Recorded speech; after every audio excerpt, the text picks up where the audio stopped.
Kia ora, good morning, and welcome to another episode of the Dreamweaver Tales.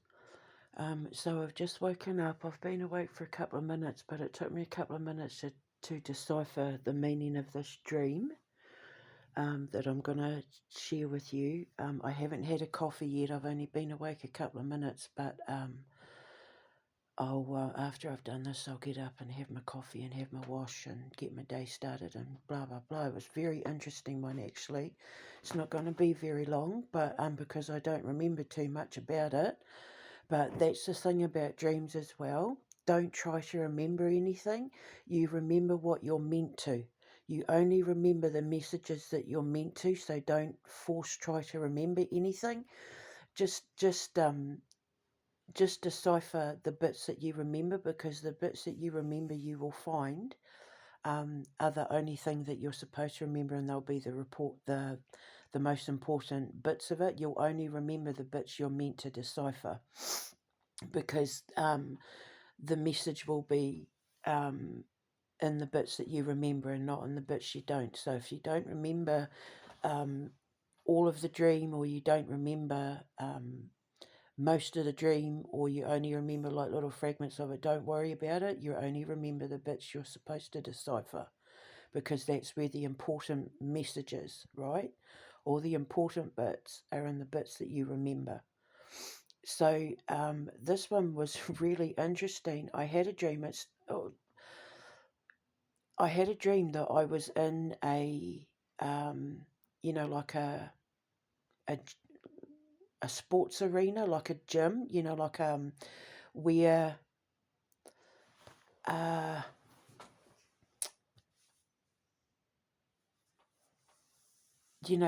where they play the NBA, inside one of those basketball arena places.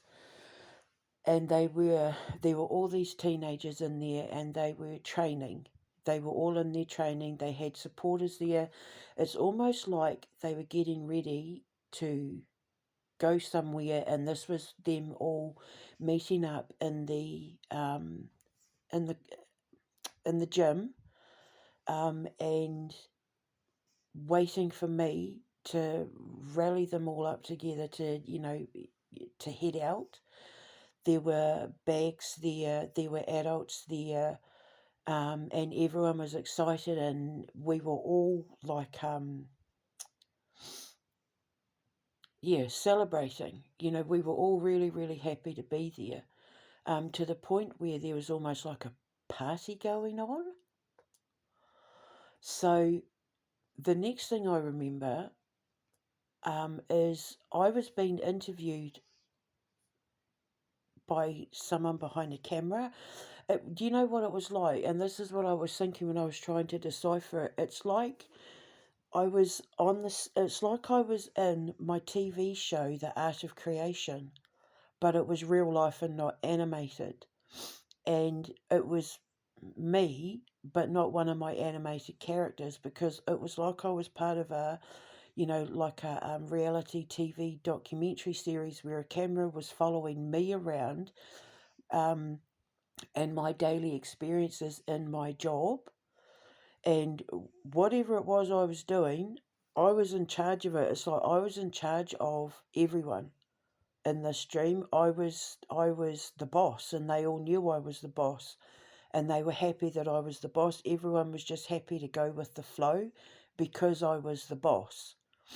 So we took the kids out of next thing I know, we were having this party. We were all excited. We were all celebrating. And then we come out of the building, and I was opening the door and holding the door open for everyone coming out of the door, and there was just streams and streams and streams of people, kids and adults and all of that, coming out of the door. And then I turned around to talk to Keir Starmer, who was a man dressed as a woman, and he looked gorgeous, by the way. He looked really lovely. And I turned around to talk to the camera, and I was saying, can you believe he used to be the enemy, and now we're best friends? Like, I totally love him. Like, I love, we're best friends now. Like, can you believe that? Oh my God. And there was just like this incredible feeling in the atmosphere, like everyone inside and out, everyone inside the building coming out, and everybody outside, which was on a promenade of a beach. And it was like beautiful, clean, sort of white sandy beach, and the water was nice and blue, and the sun was shining, and there were palm trees and all of that. And I was getting everyone out of the building into the bus. But then it turned into everyone going from like being in a basketball situation into they were going to watch the football. So there was like a elderly man and elderly woman who were um, driving the bus. They were in charge of the bus, and everybody else getting into the bus.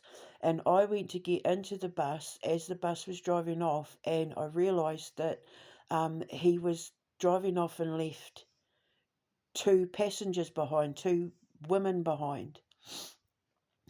And so, and he was, the man driving the bus was laughing and saying, just leave them behind. And I felt really guilty. And I said, like, you can't do that because they've paid for their ticket. We can't do that. We've got to go back to get them. So he kind of, did a U-turn. We drove around to get them. We picked the women up, and then off we go. And everybody was just happy, celebrating. And then it ended with us in this huge hall having a party, like having another party, but it was like, with music and balloons and confetti, and Keir Starmer was there and he was dancing, and there was all this food and there was all this music, and everybody was celebrating. So now I'm going to break it down for you. Being inside the gym. When you dream of being in the gym, or because this was a gym setting, it was like a school gym, but it was bigger. It might have been, like where they play college basketball or something, or what we would call in Commonwealth countries university, like varsity league basketball or something like that. And so to dream of being in a gym like that, or even like one where they have the workout machines and all of that, where you go to get fit, it's all to do with preparing the mind for the transition, preparing the mind for what the physical body is going to do next, preparing yourself for what is coming, preparing yourself for the change within you. Okay.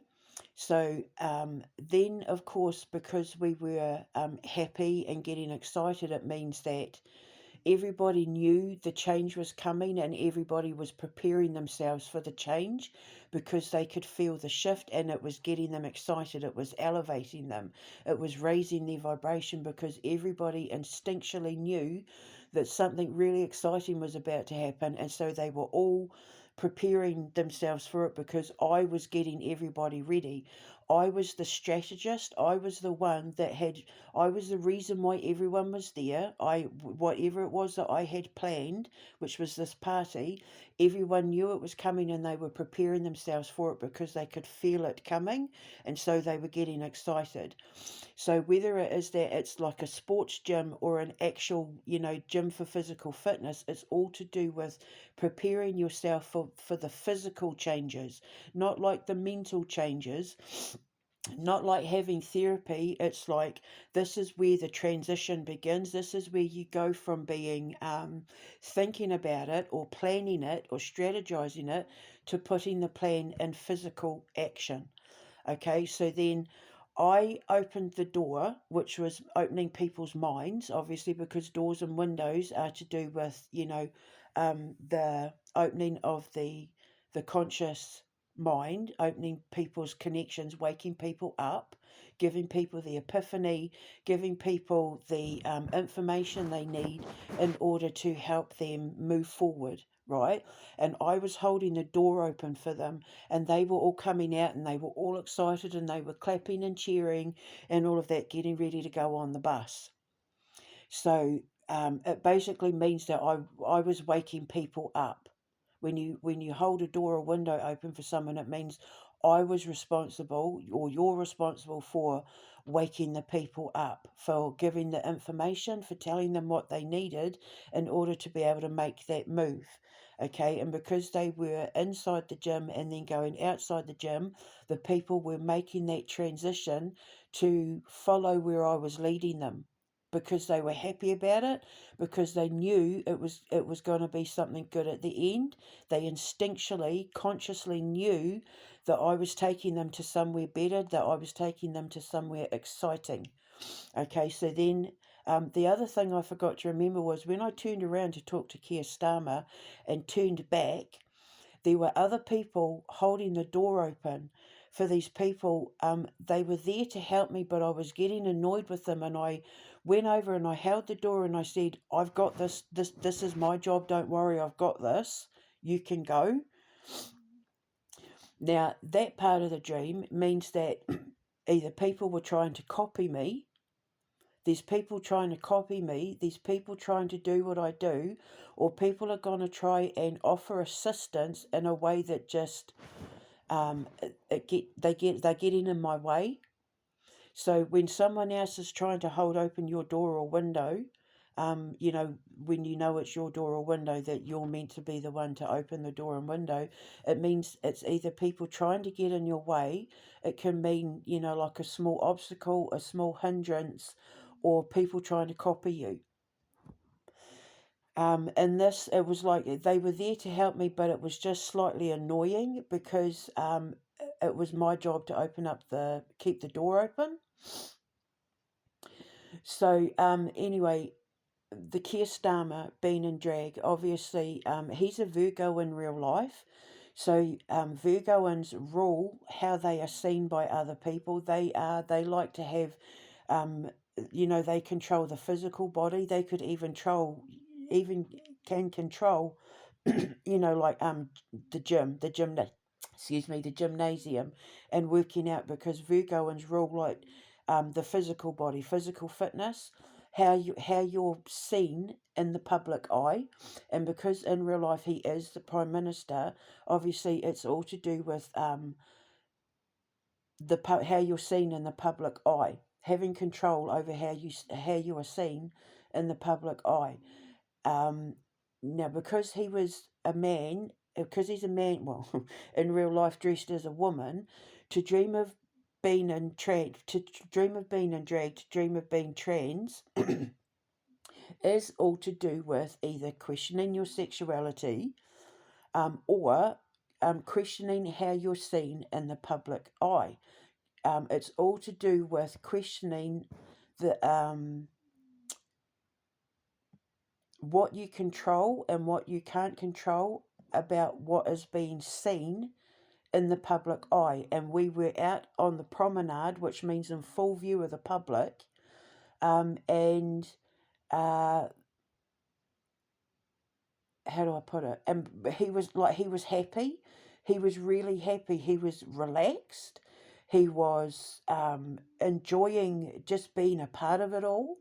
And he was there at the end of the party in drag, enjoying the party. And he was just, he was like a completely different person. He was completely relaxed. And people didn't even care that he was a woman now. So that part of the dream obviously means to do with the fact that because he's Prime Minister, he's representative of Prime Minister and not him, Keir Starmer. So the dream wasn't about Keir Starmer and drag, it was about the Prime Minister and how the Prime Minister is seen in the public eye, and having complete control how people see the Prime Minister. Do you see where I'm going with this? So... And then me saying, can you believe we're friends now? We're best friends. I totally love him, blah, blah, blah. Me being happy in the role or position of leader. Finally accepting, which is, because he was celebrating and happy with the fact he was in drag, finally accepting the role and position that God has pointed out for me as a leader.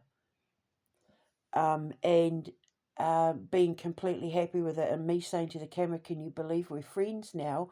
is because I was going to remember I was going to sue everyone. I mean, I'm still going to sue the NHS and all of that, but it basically means me going from being anti-government to me being seen as the government, for me being seen as a leader that everybody was happy being led by.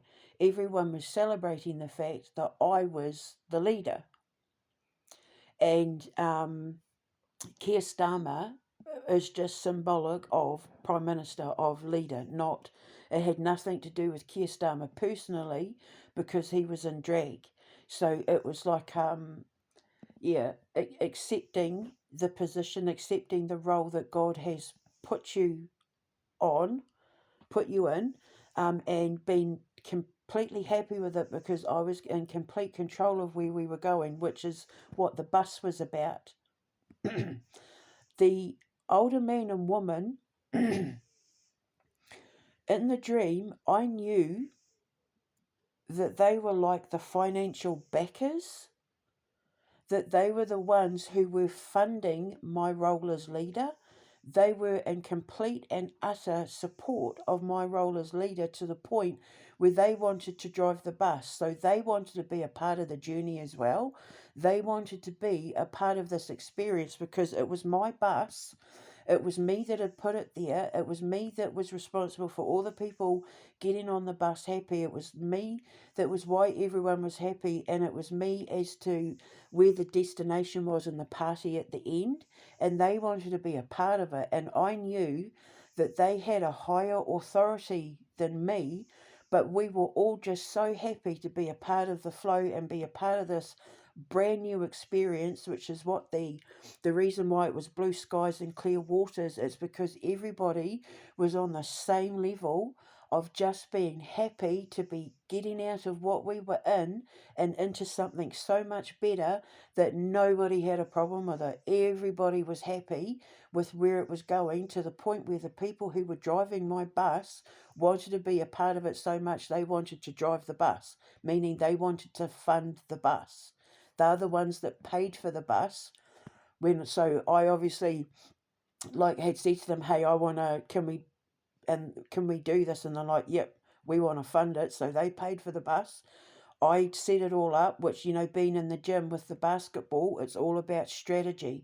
And because then it turned into football, it was like putting that strategy into play.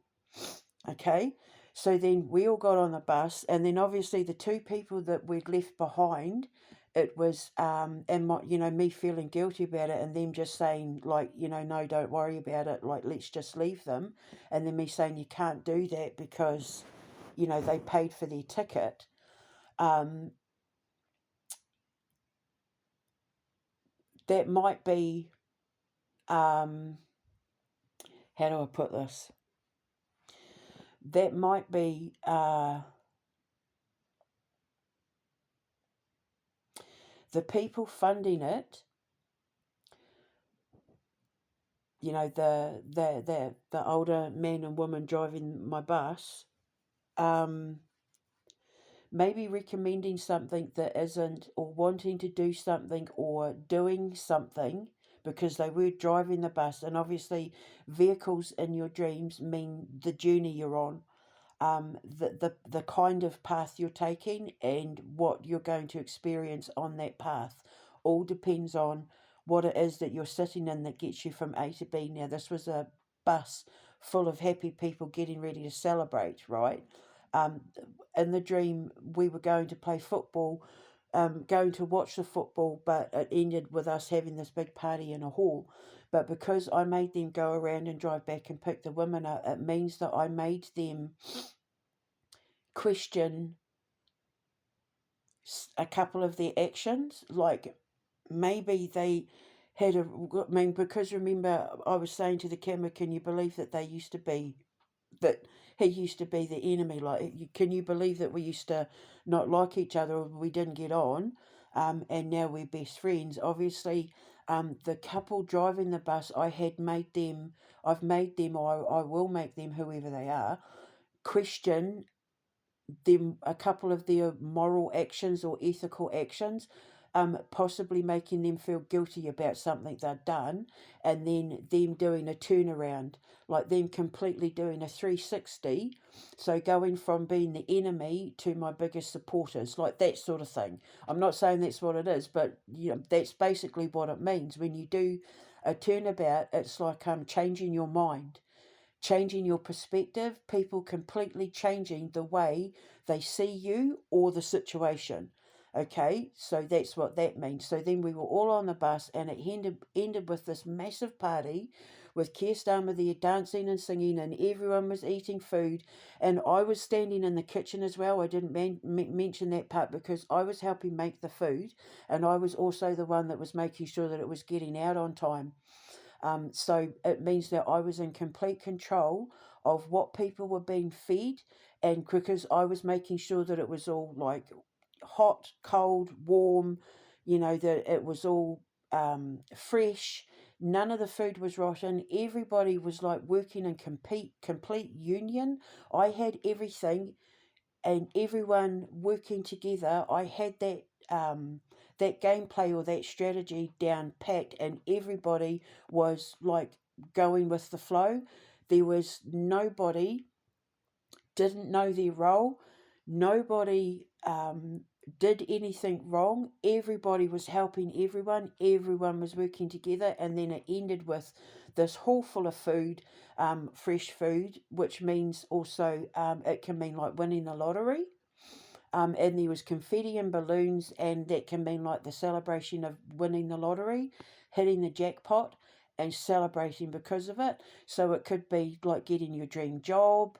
It could mean that all the plans and changes that you've made result in you getting your dream, and everybody like being in celebration of it. Like the war being over, the battle being over, the conflict finally being over.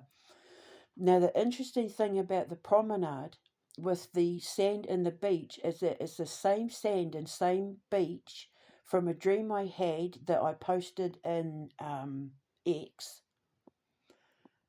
from a dream that I had with Vladimir Putin, where a whale, a orca, a dolphin, and a narwhal came up and were like splashing water onto him, and it took him um, into the middle of a square where he was on horseback being celebrated in a victory by the people.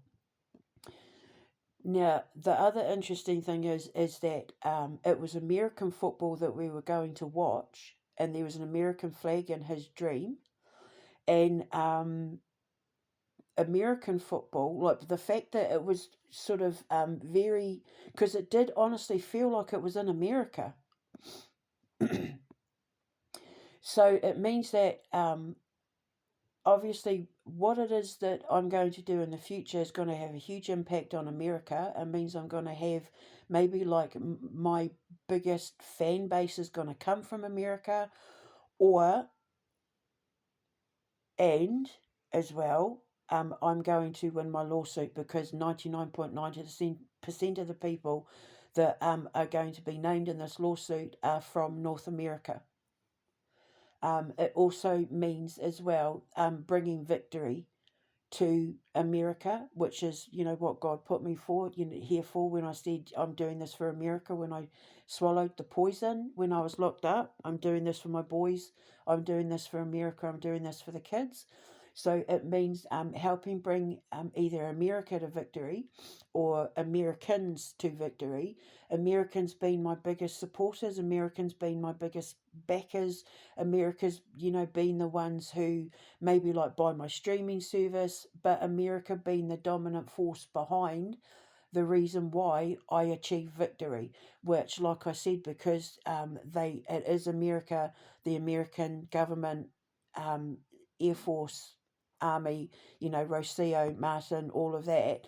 North America is the predominant country involved in this lawsuit, with a little bit of it being the UK because of the NHS and West Yorkshire Police, and like my ex-husband and all of that, Sumo Digital.